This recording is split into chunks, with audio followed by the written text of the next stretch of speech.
Se você tem a Bíblia, por favor, nessa manhã nós leremos o texto de Gênesis, capítulo 4, versículos 1 a 16. Em continuidade com a série que estamos fazendo no livro de Gênesis, já estudamos os 3 primeiros capítulos, e se você tem acompanhado a série, é possível ver quanto conhecimento da pessoa de Deus é apresentado em apenas 3 capítulos das Escrituras. Estudamos a criação do mundo, estudamos também a queda do homem. E hoje nós vamos continuar estudando os ecos da queda, as coisas que ouvimos e aprendemos nas últimas semanas com o reverendo Emílio Garófalo. Leamos, portanto, Gênesis capítulo 4, versículos 1 a 16, e essa é a palavra de Deus, que ela é inspirada, ela é infalível, ela é inerrante, e ela é para o nosso bem e edificação. Coabitou o homem com Eva, sua mulher. Esta concebeu e deu à luz a Caim. Então disse: adquiri um varão com o auxílio do Senhor. Depois deu à luz a Abel, seu irmão. Abel foi pastor de ovelhas, e Caim, lavrador. Aconteceu que, no fim de uns tempos, trouxe Caim do fruto da terra uma oferta ao Senhor. Abel, por sua vez, trouxe das primícias do seu rebanho e da gordura deste. Agradou-se o Senhor de Abel e de sua oferta, ao passo que de Caim e de sua oferta não se agradou. Irou-se, pois, sobremaneira Caim, e descaiu-lhe o semblante. Então lhe disse o Senhor: por que andas irado? E por que descaiu o teu semblante? Se procederes bem, não é certo que serás aceito? Se todavia procederes mal, eis que o pecado jaz à porta. O seu desejo será contra ti, mas a ti cumpre dominá-lo. Disse Caim a Abel, seu irmão: vamos ao campo. Estando eles no campo, sucedeu que se levantou Caim contra Abel, seu irmão, e o matou. Disse o Senhor a Caim: onde está Abel, teu irmão? Ele respondeu: não sei, acaso sou eu tutor de meu irmão? E disse Deus: que fizeste? A voz do sangue do teu irmão clama da terra a mim. E agora, pois, maldito por toda a terra, cuja boca se abriu para receber de tuas mãos o sangue de teu irmão. Quando lavrares o solo, não te dará ele a sua força. Serás fugitivo e errante pela terra. Então disse Caim ao Senhor: é tamanho o meu castigo, que já não posso suportá-lo. Eis que hoje me lanças da face da terra e da tua presença. Hei de esconder-me, serei fugitivo e errante pela terra. Quem comigo se encontrar, me matará. O Senhor, porém, lhe disse: assim, qualquer que matar a Caim será vingado 7 vezes. E pôs o Senhor um sinal em Caim, para que o não ferisse de morte quem quer que o encontrasse. Retirou-se Caim da presença do Senhor e habitou na terra de Nod, ao oriente do Éden. Assim diz a palavra de Deus. Oremos mais uma vez. Obrigado, Senhor, pela tua palavra. Cremos que essa é a revelação que temos para que sejamos transformados conforme a imagem do Filho de Deus, Jesus, a respeito do qual cantamos agora há pouco. Pedimos, Deus, que nessa hora o Senhor fale conosco, fale através da pregação da Tua palavra, que possamos ouvir a Tua voz e, ao ouvi-la, sejamos transformados, sejamos mais uma vez impactados com a novidade de vida do Evangelho, mas, acima de tudo, Deus, que nós possamos glorificar a Deus por meio deste momento em que nos ajuntamos para louvá-lo e cultuá-lo, e o fazemos agora com a Tua palavra. Oramos essas coisas no nome de Jesus. Amém. Amados, como nós costumamos reagir quando algo que parecia bom, algo que parecia muito bom, é bruscamente interrompido nas nossas vidas? Sem notícias, sem aviso nenhum. As coisas estavam acontecendo de um jeito e de repente tudo vira às avessas.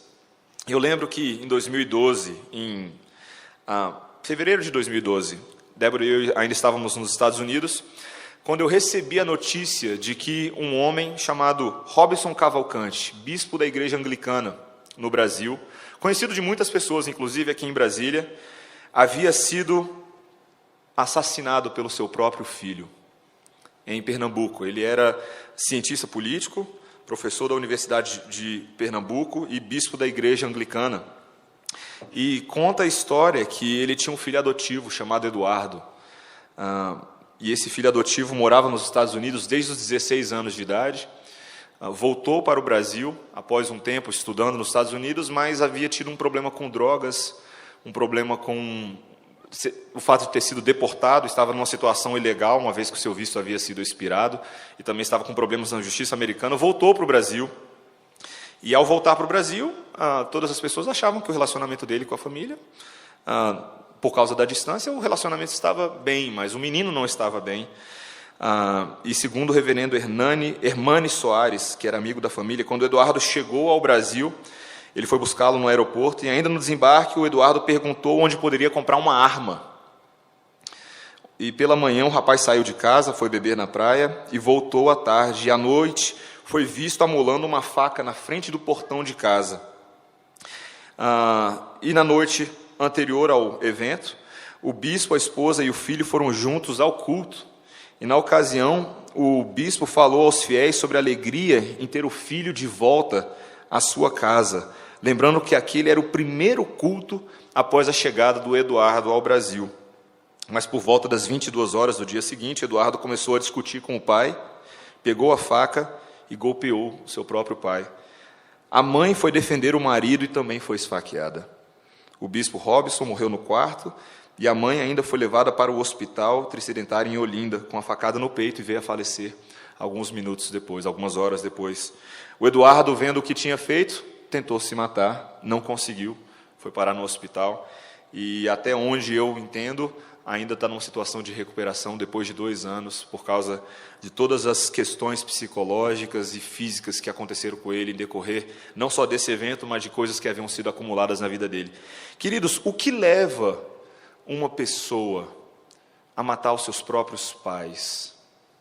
O que leva uma pessoa a matar o seu próprio irmão?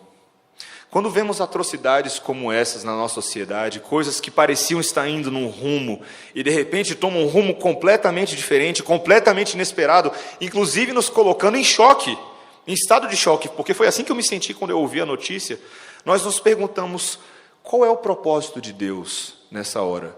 Alguns até se perguntam: onde está Deus nessa hora? Porque não parece fazer nenhum sentido. Como pode um homem que era reconhecido como um homem... Eu já tinha tido a oportunidade de interagir algumas vezes com o bispo Robson, não concordava com tudo o que ele pensava teologicamente e politicamente, mas o respeitava. E ele não era somente respeitado pelas pessoas que eram crentes, mas também pelas pessoas que não eram crentes no mundo. Ele conseguia, de uma maneira fascinante, caminhar esses 2 universos e causar um impacto em favor do Evangelho, em favor do reino. O que leva um homem a ter sua vida retirada assim, num piscar de olhos? Qual é o nível de maldade que um ser humano pode ter? Quando olhamos essas coisas, e olhamos também para o texto que temos diante de nós, somos levados a nos perguntar: qual é o tamanho da queda do homem em Gênesis 3, para que tamanhas atrocidades sejam cometidas logo no capítulo 4? Você já leu a história de Caim e Abel, e nós precisamos entender esse texto adequadamente, se quisermos entender o tamanho do pecado na humanidade, mas também o tamanho da graça e da misericórdia de Deus em nos resgatar. Então, se você tem o texto diante de você, hoje nós queremos estudar, e eu quero ver 5 coisas com os irmãos nesse texto, que eu acho que são relevantes para a gente: recomeço, adoração, depravação, punição e redenção. Tudo terminando com ão, fica fácil da gente resolver, né? Versículo 1 nos diz: coabitou o homem com Eva, sua mulher. Se você lembrar bem o que havia acontecido, vamos apenas recapitular brevemente. O capítulo 3 não termina num tom muito bom. Adão e Eva agora estão sofrendo as consequências do seu próprio pecado, as consequências que Deus disse que aconteceriam, as maldições que aconteceriam em função de eles terem se rebelado contra Deus. Eles foram expulsos do jardim, Eles tiveram uma morte de cunho espiritual, eles perderam o status de relacionamento e de intimidade que eles tinham com Deus até aquele momento. E uma série de outras coisas foram pronunciadas, como, por exemplo, no capítulo 3, versículo 16, e a mulher disse: multiplicarei sobremodo os sofrimentos de sua gravidez. Ou seja, Eva agora teria dificuldades em conceber, teria dificuldades em dar à luz aos seus filhos, mas quando nós lemos o início do capítulo 4, e quando nós começamos a ler esses primeiros versículos, parece que há um novo tom de esperança na história de Eva e na história de Adão, porque agora, mais uma vez, o texto nos lembra que eles estão colocando em prática o mandato cultural que Deus havia dado para eles em Gênesis 1, 27 e 28, ou seja, crescei e multiplicai, vamos reinar sobre a terra, ter domínio sobre os animais, ter domínio sobre a criação. E o que eles estão fazendo? Tendo intimidade. A palavra para coabitar é se conhecer, é o relacionamento do marido e da mulher. E Eva, sua mulher, concebeu e deu à luz a Caim. E quem é Caim? Caim vem da palavra do verbo hebraico, caná, que é um verbo que significa adquirir, que significa conseguir. Então, Caim é aquele que foi adquirido. E como que Caim foi adquirido? O verso nos diz: adquirir um varão com o auxílio do Senhor. Será que existe alguma coisa de diferente? Parece que as coisas estavam indo por um rumo ruim, mas agora talvez há uma ponta de esperança. Talvez Caim seja a semente de Eva, que foi prometida no versículo 15 do capítulo 3, quando Deus disse: porém inimizade entre ti e a mulher, entre a tua descendência e o teu descendente. Talvez Caim seja a resposta para os problemas de Adão e Eva. Talvez Caim seja um novo Adão. Um Adão recriado, um Adão sem os impulsos de se fazer aquilo que Adão e Eva fizeram. Afinal de contas, ele foi conseguido com a ajuda do Senhor.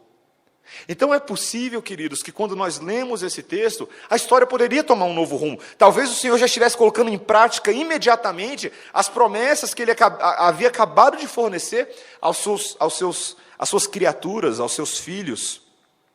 Mas o texto diz que não para por aí. Não foi só um, foram dois, eles não eram gêmeos, Abel veio um pouco depois. Depois, versículo 2, deu à luz a Abel, seu irmão. Agora, Abel não é o adquirido, segundo o hebraico. Abel vem do hebraico Ebel, que significa nada.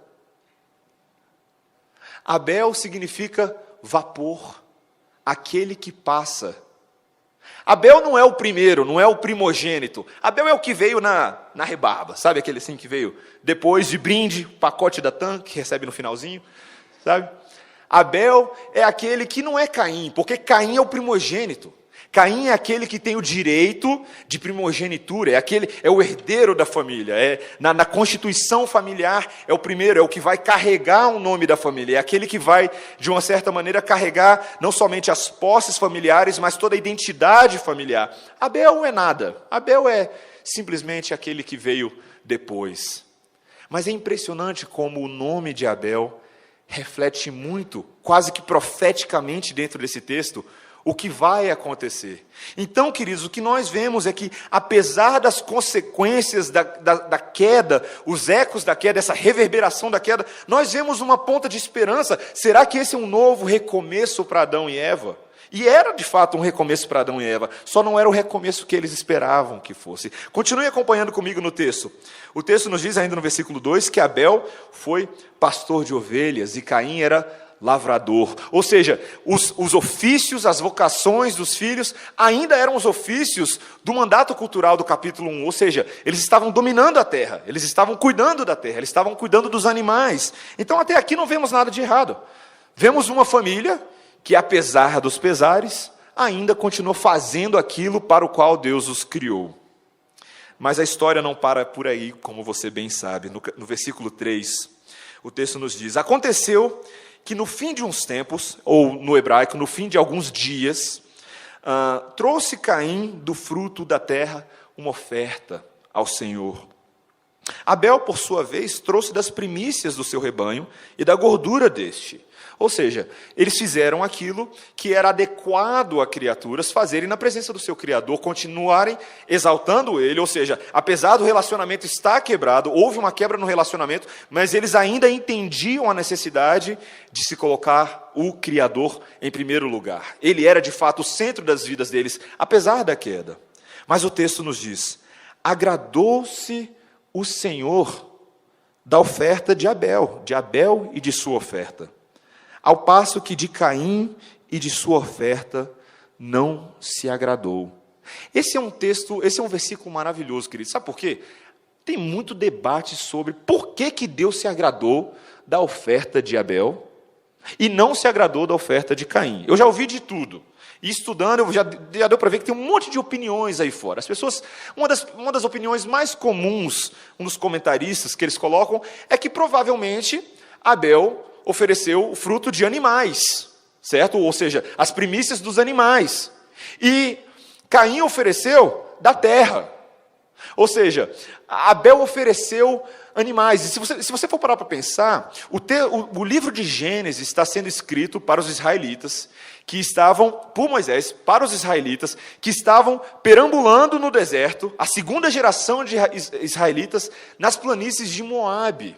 Ou seja, quando eles ouvem o que Moisés está contando para eles têm na cabeça dele uma série de coisas que eles sabem a respeito do quê? Do sistema sacrificial levítico, da maneira como havia sido registrado na lei. Por exemplo, eles sabiam que a oferta de animais era uma oferta legítima diante do Senhor, inclusive foi ordenada por Deus. Então, o instinto deles logo pensa: oferta de animal, oferta de frutinha. Qual que é mais valiosa? Certo? Qual que de fato representa a expiação dos pecados? Eles pensam, oferta de animais, né? Mas não é isso que o texto está falando para a gente. Até porque nesse momento da história, apesar de sabermos que Deus sacrificou um animal para cobrir de peles de animais Adão e Eva no momento que eles pecaram, não parece ser essa a questão do texto. Afinal de contas, cuidar de ovelhas era o ofício de Abel. E cuidar de plantinhas e da terra, e dos frutos da terra, era o ofício de Caim. E cada um apresentou suas ofertas de acordo com os ofícios e vocações que eles tinham. Então, quando nós tentamos colocar essa interpretação no texto de que era uma oferta, não é uma interpretação natural do texto.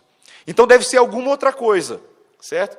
Talvez, então, seja a questão das primícias, certo? Porque as primícias dos animais eram mais valiosas do que as primícias da terra. Mas isso também não parece ser pertinente. Porque, afinal de contas, como que você define as primícias dos animais, aquilo que é melhor, mas o que você define as primícias da terra? Você não tem como colher as primícias da terra. Afinal de contas, na época da seara, na época da colheita, a maneira como você seleciona o fruto da terra é diferente da maneira como você seleciona animais. Os critérios são diferentes. Então, nós não podemos simplesmente ir pelo caminho ou das primícias ou da natureza da oferta. Mas existe um texto na palavra de Deus, queridos, que faz toda a diferença para a gente. Se você puder rapidamente ir a Hebreus 11, 4. Hebreus, capítulo 11, versículo 4. O capítulo 11 de Hebreus é um texto conhecido de muitos de nós, porque fala da galeria, da vitrine dos heróis da fé. Todos aqueles reconhecidos nas Escrituras como homens reconhecidos pela sua fé, pela maneira como creram em Deus e os atos de fé que eles fizeram e porque eles deveriam ser honrados pelo povo de Deus. Mas o versículo 4 do capítulo 11 de Hebreus nos diz: pela fé, Abel ofereceu a Deus mais excelente sacrifício do que Caim, pelo qual obteve testemunho de ser justo, tendo a aprovação de Deus quanto às suas ofertas. Então, se você voltar lá no capítulo 4 de Gênesis, veja a maneira como o texto coloca para a gente a questão da oferta. Versículo 4. Abel, por sua vez, trouxe das primícias do seu rebanho e da gordura deste. Agradou-se o Senhor de Abel e de sua oferta, ao passo que de Caim e de sua oferta não se agradou. Certo? O que o texto diz agora para a gente no versículo 6? Então lhe disse o Senhor: por que andas irado? E descaiu o seu semblante. Por que descaiu o teu semblante? Se procederes bem, não é certo que serás aceito. Queridos, o problema de Caim e Abel não é porque ovelha é melhor do que maçã. O problema de Caim e Abel é uma questão de fé. Fé é a certeza de coisas que se esperam, a convicção de fatos que se não veem. Fé é o que muda completamente duas coisas que parecem aos nossos olhos iguais, mas que são apresentadas, por causa da fé, de maneira diferente. Queridos, hoje de manhã você se adentrou a esse templo, a esse espaço, e você veio cultuar a Deus. Você, durante o culto, você faz uma série de coisas. Nós cantamos, nós oramos, nós lemos a Bíblia. Mas você sabe qual que é o problema de se fazer todas essas coisas e não ter fé ao fazê-las? É que elas não valem absolutamente nada. Absolutamente nada. Como o nome de Abel. Não vale de nada. Não adianta, nós não somos salvos, nós não somos declarados justos pela nossa capacidade de seguir uma série de rituais ou ordem de eventos que nos qualifica como aceitos diante de Deus. Por mais que essas coisas pareçam nobres, por mais que você diga, poxa, eu me sacrifiquei hoje de manhã, eu acordei cedo para ir ao culto, o culto começava às 9h30, 9h45, então eu acordei às 7h, eu botei a minha melhor roupa, eu poderia estar assistindo um jogo agora, ou os replays dos lances de ontem, da vitória miraculosa da Costa Rica, eu poderia estar fazendo qualquer uma dessas coisas, mas eu estou na igreja, eu estou me sacrificando, eu vim e faço, e por causa disso, eu sou alguém de bem. Eu sou alguém que devo ser aceito e honrado pelas coisas que eu faço. Meu irmão, deixa eu te falar uma coisa. Se não existe fé nas nossas ações, elas são dignas de serem despejadas pelo ralo. Era essa questão que distinguia Abel e distinguia Caim. O texto nos diz, como nós vemos, que a adoração de Abel era uma adoração melhor do que a adoração de Caim. A adoração de Abel era uma adoração que se dirigia a Deus. A adoração de Caim era a adoração que se dirigia a Caim. Essa é a grande diferença. Por isso, quando nós lemos o versículo 6, essa é a reação que Caim tem. Veja bem o que o texto diz novamente. Versículo 5. Irou-se, pois, sobremaneira Caim, e descaiu-lhe o semblante. Então lhe disse o Senhor, por que andas irado? E por que descaiu o teu semblante? Se procederes bem, não é certo que serás aceito? Ou seja, se agires com fé, se apresentares a vossa pessoa e a vossa oferta com fé, serás aceito, porque afinal de contas, o justo é justificado pela fé. Abraão mesmo, eu não sei se você já se perguntou, como é que as pessoas no Antigo Testamento eram salvas, se Jesus só veio no Novo Testamento? Você já parou para perguntar isso? Alguém já fez essa pergunta? Você não precisa levantar a mão, mas já parou para perguntar isso? Como que as pessoas no Antigo Testamento eram salvas, se Jesus só veio no Novo Testamento? E nós sabemos que a lei é insuficiente para salvar. Nós vamos chegar ainda no capítulo 12. Mas o capítulo 12 nos conta a respeito de Abraão, que no Novo Testamento é referido em Romanos 4, como alguém que foi salvo, não por meio das obras que fez, mas porque creu na promessa que o Senhor havia entregado a ele. Essa é a grande diferença.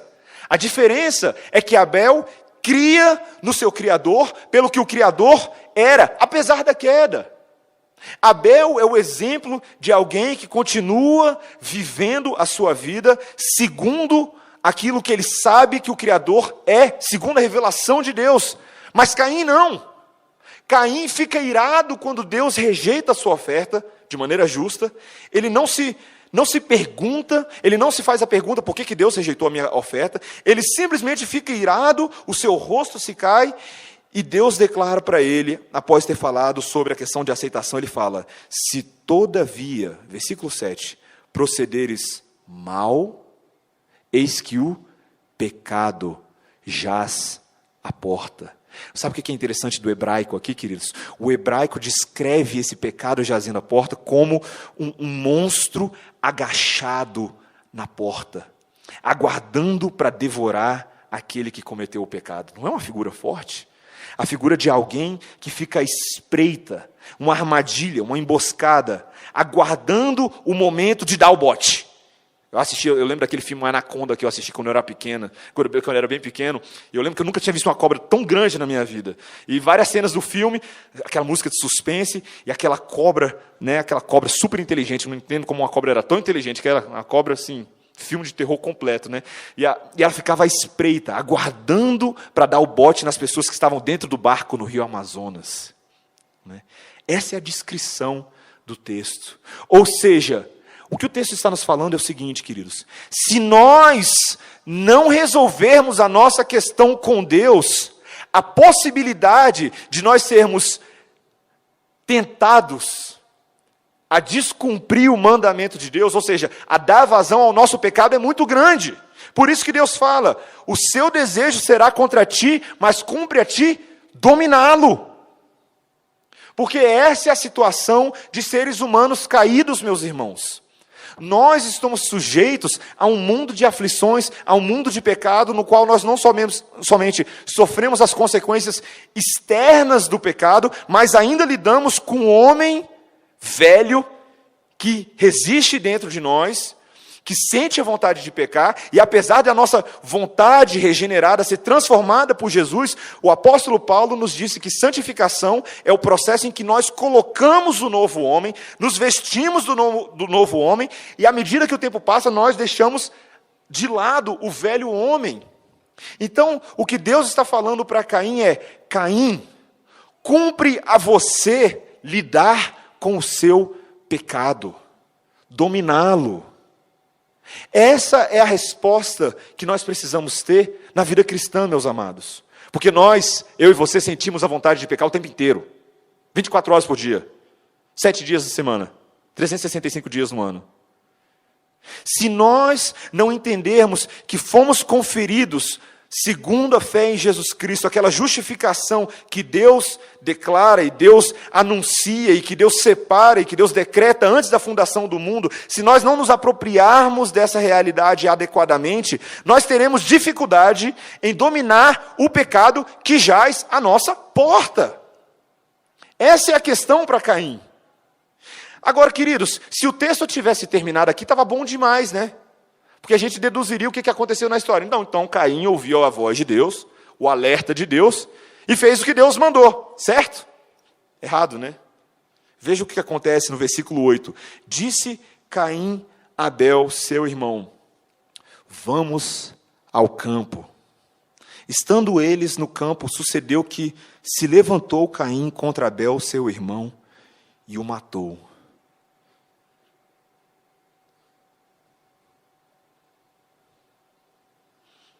Esse é um quadro, queridos, que deveria nos assombrar. O problema de nos acostumarmos com a narrativa bíblica, com as histórias que nos ouvimos, é que paramos de refletir sobre a seriedade dos eventos que se sucedem.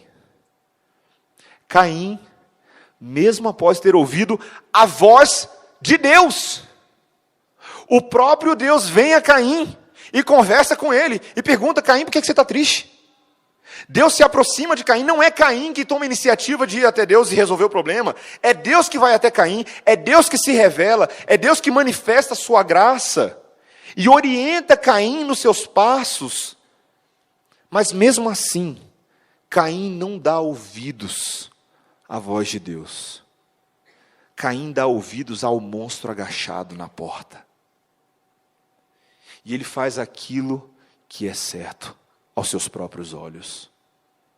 Antes da gente entrar no mérito do assassinato em si, meus irmãos, quantas vezes nós ouvimos a palavra de Deus e segundos depois nós fazemos aquilo que é exatamente o oposto do que nós acabamos de ouvir, sabendo o que nós ouvimos, mas consciente de que queremos fazer aquilo que nos agrada?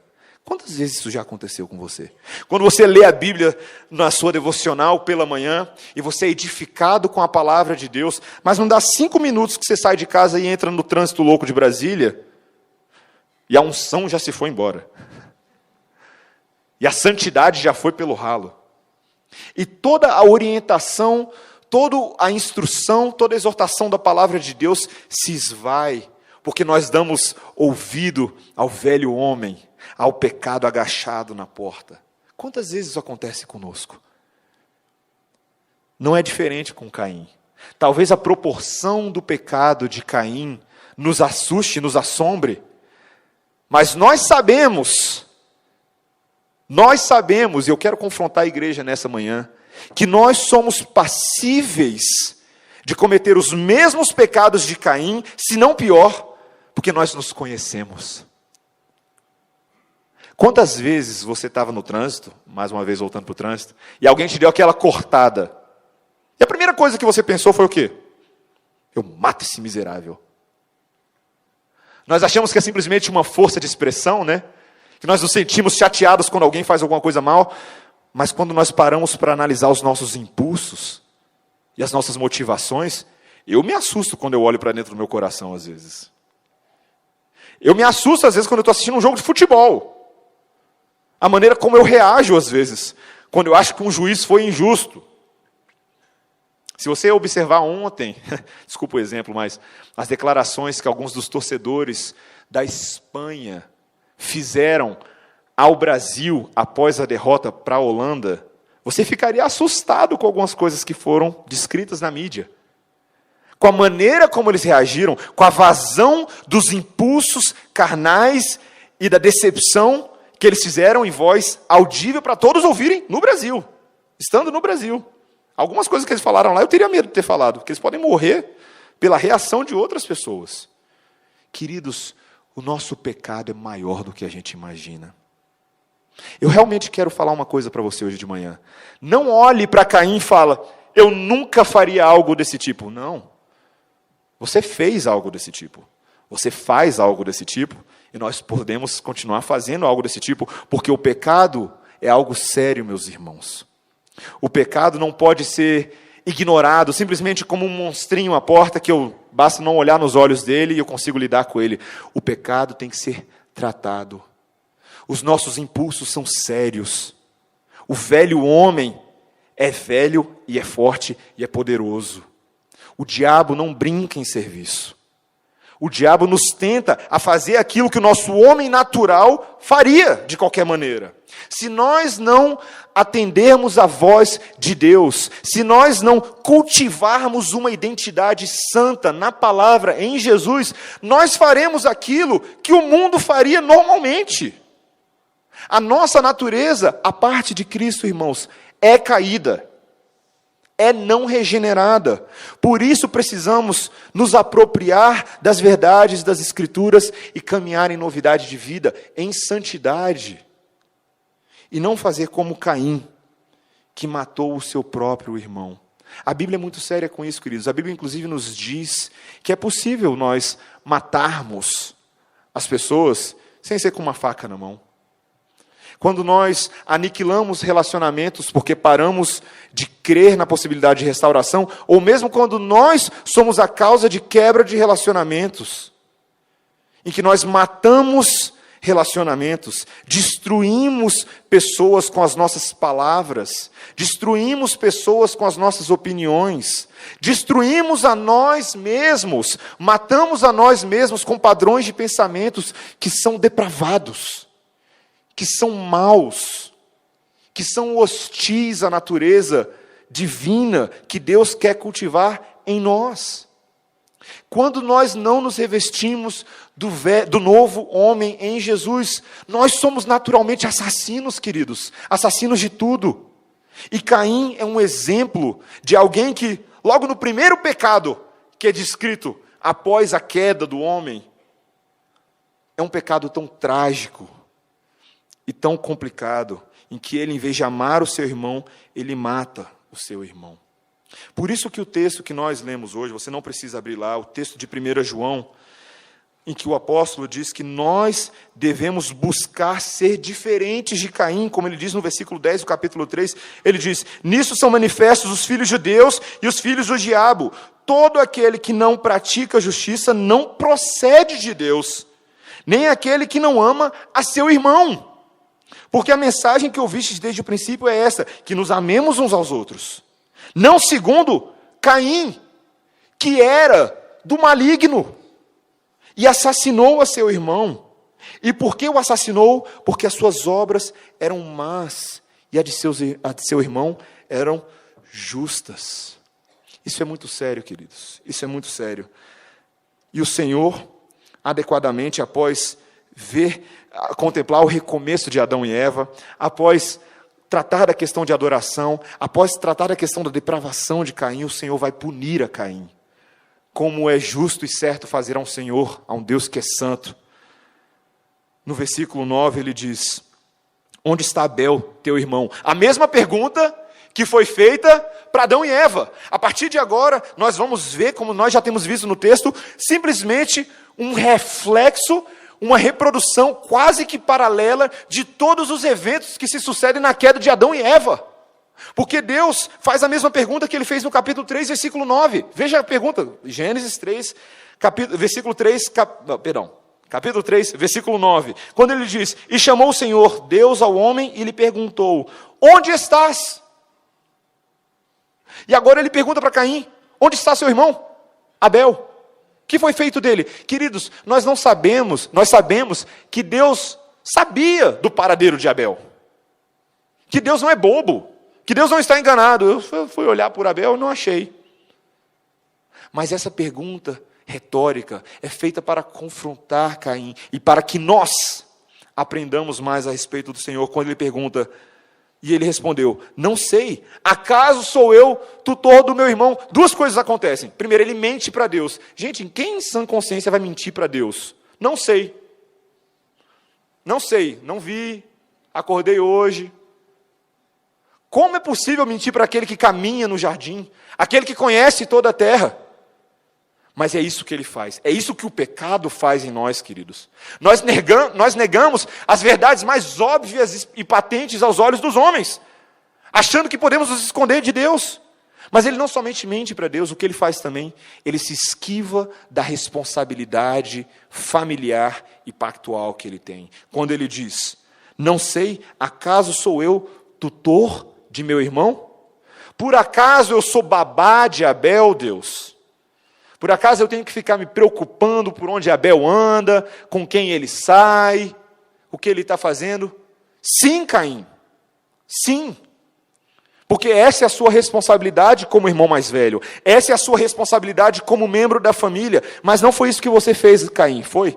Não foi isso que você fez. O que você fez foi algo tão trágico que ao perguntar isso, eu fico imaginando Deus fazendo essas perguntas em vez de ir direto ao ponto, né? É muita paciência e longanimidade. Um Deus que na sua misericórdia, em vez de aniquilar automaticamente Caim, como Caim merecia, porque é a proporção do pecado que ele fez, Deus pergunta, e Deus quer que Caim pense e que Caim seja confrontado com seu próprio pecado. Versículo 10, e disse Deus: que fizeste? A voz do sangue do teu irmão clama da terra a mim. Caim, da terra que você cultiva, da terra que você lavra, da terra que você deveria ter colhido uma oferta agradável a mim por meio da fé, é essa mesma terra que agora clama o sangue do teu irmão. Vocês conseguem perceber, meus irmãos, a inversão que o pecado causa na vida de Caim? A completa inversão de valores, em que da terra deveria haver a bênção, agora a terra colhe o mal, a maldição da morte, por causa do sangue de Abel derramado pela terra. A terra clama a Deus. Versículo 11, és agora, pois maldito por sobre a terra, cuja boca se abriu para receber de tuas mãos o sangue de teu irmão. Quando lavrares o solo, não te dará ele a sua força. Deus já tinha falado isso para Adão e Eva, que seria difícil o trabalho de colher os frutos do solo, mas agora Deus promulga essa maldição. Ele fala: por causa desse pecado, que insiste em não ir embora, e que você cultiva, o solo não te dará a sua força. Ou seja, o trabalho vai continuar sendo penoso e talvez até pior. Ele perde a bênção da provisão de Deus, como Adão e Eva haviam perdido. E ele perde mais. Serás fugitivo e errante pela terra. Ele perde a presença de Deus, o local que Deus havia preparado. O jardim do Éden, em toda a sua perfeição, havia sido perdido por Adão e Eva. Mas agora, o pouco que havia restado para Caim também será desfeito. Não há mais isso, Caim. Agora, não somente você não vai mais habitar na minha própria presença, como você não vai mais habitar aqui. Inclusive, você não vai habitar em nenhum lugar. Você vai ser nômade e errante pela terra. A terra que foi criada para nossa habitação e para a glória de Deus. Nem essa própria terra agora era digna, ou Caim não era digno dessa terra. E ele seria errante pela terra. Versículo 13. Então disse Caim ao Senhor: é tamanho o meu castigo que já não posso suportá-lo. Demorou para cair a ficha, hein, Caim? Demorou para cair a ficha. Quantas vezes, amados, nós só vemos o tamanho do nosso pecado quando Deus desce a mão na gente. Quando o Senhor, que ama os seus filhos e disciplina aos filhos que ama, nos corrige, e então os nossos olhos são abertos. Quando Natã chega para Davi e fala: o homem é você, meu irmão. O homem da história é você. Foi você, essa história toda que eu contei, o profeta Natã, é para você lembrar que quem adulterou com Batseba foi você, Davi. E essa sua ira, que é justa por causa da história que eu contei, é uma ira contra você. E Deus está te corrigindo. E por causa do seu pecado, rei Davi, a espada não vai sair da sua casa, nunca mais. Parece, queridos, que muitas vezes nós só aprendemos a viver em santidade e observar a lei de Deus quando Deus nos corrige. E é o caso de Caim. Quando Deus aplica a ira do seu castigo, Caim reconhece que ele não pode suportá-lo. E ele diz no versículo 14: eis que hoje me lanças da face da terra e da tua presença, hei de esconder-me, serei fugitivo e errante pela terra. Mas ele sabia que quem se encontrasse com ele iria matá-lo por causa do pecado que ele fez, por causa do pecado que ele cometeu. Ele estava de fato destinado à morte, como ele bem sabia. E aqui, queridos, meu último ponto. Após termos visto essa punição de Deus, o julgamento, a depravação, nós vemos algo que nos choca mais uma vez. Como se já não tivéssemos sido chocados o suficiente nesse texto. Deus vai nos chocar de uma maneira que Caim não é possível nos chocar. Deus vai fazer algo diferente, meus amados. No versículo 15, temos a preposição da graça. Sabe qual que é a preposição da graça? Porém. Todo porém é uma bênção na Bíblia. Na maioria das vezes, nem sempre. O Senhor, porém, lhe disse: assim qualquer que matar a Caim será vingado 7 vezes. O número 7 na Bíblia é o número da perfeição, meus amados. Isso fica evidente no livro de Apocalipse. O que Deus está falando é que apesar do que Caim fez, o Senhor vai proteger Caim de maneira perfeita. Em vez de Deus julgar e aplicar a ira sobre Caim de maneira perfeita, ele de alguma maneira decidiu ter misericórdia de Caim, por causa do clamor de Caim. E ele decide preservá-lo, de tal maneira que as pessoas que atentarem contra a vida dele serão vingadas 7 vezes, perfeitamente. E pôs o Senhor um sinal em Caim, para que o não ferisse de morte quem quer que o encontrasse. Há muito debate sobre o que é esse sinal. Inclusive, muitas pessoas esquecem o propósito da história, ficam só na questão, o que é o sinal de Caim? Será que era uma tatuagem? Será que era um penteado diferente? Será que era uma...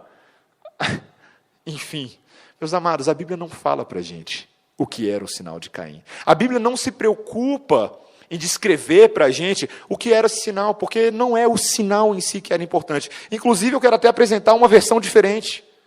A maneira como o hebraico é descrito nessa frase não significa que Deus necessariamente marcou Caim com um sinal, mas é possível nós entendermos que, na verdade, Deus deu um sinal para Caim. O que significa que Deus apresentou algo para Caim. É possível que Deus tenha não simplesmente marcado Caim com uma marca e por onde ele andasse as pessoas o matassem, mas que Deus deu para Caim, conferiu a ele a certeza, deu a ele um sinal de que o lembrasse de que Deus o protegeria. Ou seja, não há necessidade de nós tentarmos descobrir o que é esse sinal, de que maneira ele acontece, uma vez que nós sabemos que a palavra de Deus é suficiente para Caim. É a palavra, o sinal da promessa de que Deus falou, de que nada aconteceria a Caim, ou que se acontecesse, alguém atentasse, se essa pessoa seria vingada. Então é importante que nós não percamos o foco do texto. O ponto é, Deus decidiu agir com graça comum sobre Caim. Porque Caim, meus amados, como a Bíblia deixa muito claro, não era regenerado. Caim não pertence ao povo de Deus. Caim é filho do diabo. Mas Deus, na sua imensa misericórdia, e você pode andar por esse mundo e saber que muitas pessoas não são salvas, muitas pessoas não conhecem ao Senhor Jesus, e mesmo assim o Senhor cuida delas, porque a chuva cai sobre a cabeça de ímpios e justos. E o Senhor dá provisão àquele que é ímpio e dá provisão àquele que é justo. E ele cuida da saúde daquele que não o teme e da saúde daquele que o teme. Apesar de sim sabermos que existe um cuidado especial de Deus para com o seu povo, sabemos também, queridos, que esse mundo só se sustenta por causa da graça comum e da misericórdia infinda do nosso Deus. O mundo não se sustenta por si só, é Deus quem cuida. E Deus cuida de Caim, o assassino que não merece misericórdia. O que essa história quer nos ensinar, amados? Quer nos ensinar que a misericórdia de Deus é grande, para início de conversa. Que você e eu, que amamos e tememos ao Senhor, éramos como Caim. Nós não merecíamos a misericórdia de Deus. Adão e Eva não mereciam. Ninguém nesse mundo merecia. Mas Deus, de alguma maneira, decidiu, na sua cabeça divina, fazer algo que nós não merecíamos. Ele nos preservou. Não somente, amados, a história fala sobre Caim como alguém que é recebedor da graça imerecida de Deus, mas o texto também nos fala de Abel. Abel que é nada. Abel que fica calado a história inteira. Não tem nenhum papo de Abel com Deus aqui nessa história. Abel é um personagem silente, que passa despercebido na história, como alguém que não atua, alguém que não fala, alguém que se impõe, alguém que apresenta a sua opinião, alguém que se coloca como alguém justo. Não. Abel é o inocente que é morto sem abrir a boca. Abel é como a descrição que nós temos de alguém em Isaías 53, 7, quando o profeta fala da seguinte maneira a respeito do servo sofredor: ele foi oprimido e humilhado, mas não abriu a boca. Como cordeiro foi levado ao matadouro, e como ovelha muda perante os seus tosqueadores, ele não abriu a boca. Por juízo opressor foi arrebatado, e de sua linhagem, quem dela cogitou? Porquanto foi cortado da terra dos viventes, por causa da transgressão do meu povo, foi ele ferido. Designaram-lhe a sepultura com os perversos, mas com o rico esteve na sua morte, posto que nunca fez injustiça, nem dolo algum se achou em sua boca. Abel, meus amados, é um tipo de Cristo, que na sua inocência, na sua dignidade de trabalhador, pastor de ovelhas, até nisso ele é um tipo de Cristo. Abel representa aquele que foi morto por causa do pecado de outra pessoa. Abel, silente no Antigo Testamento, é como o rei silente perante Pilatos. Abel morreu uma morte que não era dele, afinal de contas o irmão dele convidou ele para dar uma volta no campo. Mas Jesus Cristo morreu uma morte que não era dele, porque ele decidiu aceitar carregar o fardo que era meu e seu. Nós estamos aqui hoje, amados, por causa do Cordeiro Santo de Deus que tira o pecado do mundo, que morreu a minha morte, que morreu a sua morte. Não existe mérito nisso. Não existe mérito, ou reputação humana, ou dinheiro, ou tesouros, ou riquezas que possam adequadamente satisfazer a morte de outra pessoa. Nem que se me pagassem 1 milhão, eu morria por quem não merece. Mas alguém fez isso por mim sem receber nada. Sem receber nada de imediato, sem receber nada de valor dos homens. Mas por causa da morte dele, eu e você, considerados assassinos diante do Senhor, porque a nós foi acusado termos crucificado o Senhor da glória, a humanidade caída. Nós, que éramos para estar em prisões eternas, andamos de mãos livres agora. Não somente livres, mas livres para Ele. Nós vivemos agora como que restaurados, meus irmãos, por causa do Cordeiro que morreu de maneira calada. Nós temos vida e temos vida em abundância.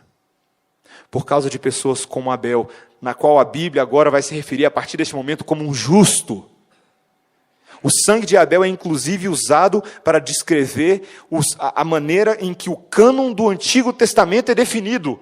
Quando Jesus se refere ao sangue de Abel e à vida de Zacarias como aqueles que definem o tempo dos profetas e o tempo da lei e o tempo dos livros históricos no Antigo Testamento. Um homem que não falou nada quando ele aparece na história, se torna justo por causa da sua oferta, por causa do Deus que aceita a sua oferta, por causa do Deus que, na verdade, o declara justo. E assim a sua oferta também é justa. É esse mesmo Deus que oferece a sua vida, e agora você e eu somos justos por causa da oferta, não a oferta de animais, não a oferta de frutos da terra, mas a oferta do próprio sangue e da própria carne de alguém que veio a este mundo com este propósito. Somos o que somos por causa da oferta de Jesus Cristo de Nazaré. Esse é o ponto da história. Essa é a semente de Eva que vence a semente da serpente. Essa é a semente, o descendente que é vitorioso, que foi prometido segundo as promessas que foram feitas a Abraão e foram feitas também no proto-evangelho de Gênesis 3,15. Esse é o motivo da nossa alegria, esse é o motivo da nossa esperança. Esse era o motivo da alegria e da esperança do bispo Robinson Cavalcante, que foi retirado dessa terra sem mais nem menos, mas que deixou um legado, inclusive, que a própria igreja anglicana emitiu, de um homem que, acima de tudo, colocava o temor do Senhor, a lei de Cristo como guia de regra e prática para todos aqueles que o ouviam.